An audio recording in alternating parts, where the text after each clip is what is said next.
Hello guys, তোমরা সবাই কেমন আছো? আশা করছি তোমরা সবাই খুব খুব খুব ভালো আছো। হ্যাঁ, আমিও ভালো আছি, বাট অল্প অল্প। সবসময় আমি অল্প অল্পই ভালো থাকি, তোমরা এটা জেনে থাকো। আর আমি আমার প্রথমে ইন্ট্রোতেই এরকম বলি, জানি না কেন আমি সবসময় সত্যি অল্প অল্প ভালো থাকি। আমি এত লেজি আর কি বলবো। এটা লক্ষ্মী পুজোর দিন ভিডিও। লক্ষ্মী পুজোর দিন আমি ভাবছিলাম যে বর্গ মন্দির মায়ের মন্দিরে পুজো দিয়ে আসবো, কারণ আমাদের বাড়িতে এই বছর পুজো হচ্ছে না। প্রায় কোনো বছরই সেরকমভাবে পুজো হয় না। মা হয়তো কোনো বছর ইচ্ছে হলে করে থাকে, আর সেই জন্যই ঘটা করে প্রসাদ কিনতে যাওয়ার বলতে ওই সন্দেশ টাইপ নিয়েছিলাম। মা আর আমি মিলে বুঝতেই পারছিলাম না যে কোন মিষ্টিটা নেব, কারণ এখানে অনেক রকম মিষ্টি ভালো ভালো পাওয়া যাচ্ছিলো দেখে যা মনে হলো।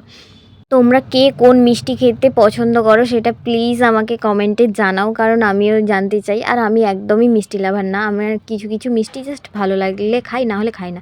তারপরে এই যে 10 লেখা আছে না, ওর নিচে ওই যে কাজু দেওয়া ওই মিষ্টিটাই নিয়েছিলাম। আরও অনেক রকমের মিষ্টি ছিল, কিন্তু আমি ওইগুলো নিইনি প্রসাদ হিসেবে। ওটাই আমার মনে হয়েছিল যে ভালো, মাকে বললাম আর নিয়ে নিলাম। নিয়ে এবার আমার মা তো মায়ের দোকান যাবে, আর আমি হচ্ছে যে আমি এই প্রসাদগুলো নিয়ে যাব। আমার নখগুলো কি সুন্দর বড় বড় না? নখগুলো ময়লা নয়, শুধু সামনের দিকে নেল পালিশ করেছি বলে তাই ওইরকম লেগেছে।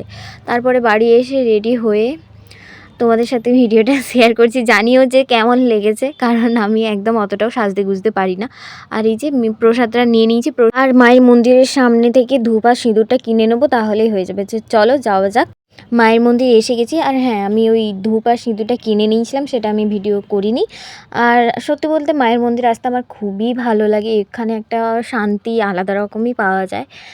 তো ঠাকুরের সামনে হাত জড়ো করে দাঁড়ালেই যেন একটা আলাদা অনুভূতি হয়, মাকে মন থেকে সব কিছুই জানাতে পেরে। আর আমার বাড়ির সামনে, এত সামনে, তবুও আমার মাঝে মধ্যে আসা হয়ে ওঠে না। ছোট থেকেই এই মন্দির যেতে খুবই পছন্দ করি, এবং অনেক ছোটোবেলার স্মৃতি, বড়বেলাকার স্মৃতি, সব স্মৃতি মিশিয়ে আছে বলতে গেলে এখানে। আর বাসতে সত্যি খুব ভালো লাগে, আর মনটাও ঠান্ডা হয় আমার যখন খুব চারিদিকে প্রবলেম চলে। তো তখন তো আমি আসি, এবং আমার সত্যি এখন খুব চারিদিকে প্রবলেম, মানে প্রচুর প্রবলেম হচ্ছে, যেগুলো আমি তোমাদের সাথে এখন শেয়ার করতে চাইছি না বা পারছিও না।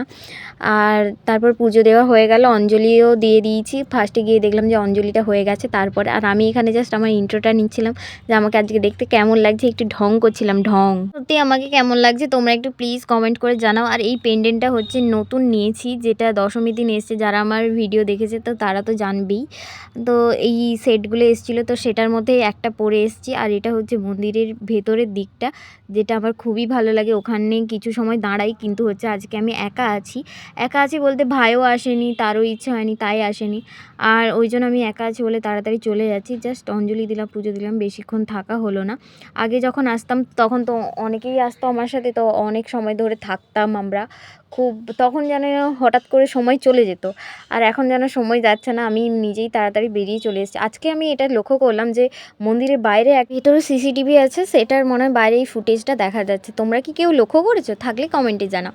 আর হচ্ছে যে এখানে হচ্ছে যে মায়ের সিঁদুর, মানে ওই যেটা পুজো দেওয়া হয়ে গেছে ওটা সিঁদুরটা ঢেলে আসতে হয়, আর আমিও সেটাই করি। সেটার আর ফুটেজ নেওয়া হয়নি। তারপরে আমি মন্দির থেকে বেরিয়ে চলে আসি, কারণ আর সময় ধরে থাকতে পারছিলাম না। একা একা কতবার থাকবো, আর তবুও অনেকক্ষণ ছিলাম। মাকে অনেক কথাই বললাম আজকে। তোমাদের কার কি চাওয়ার আছে কমেন্টে জানাও, আমি চেয়ে দেবো তোমাদের হয়ে। টাটা।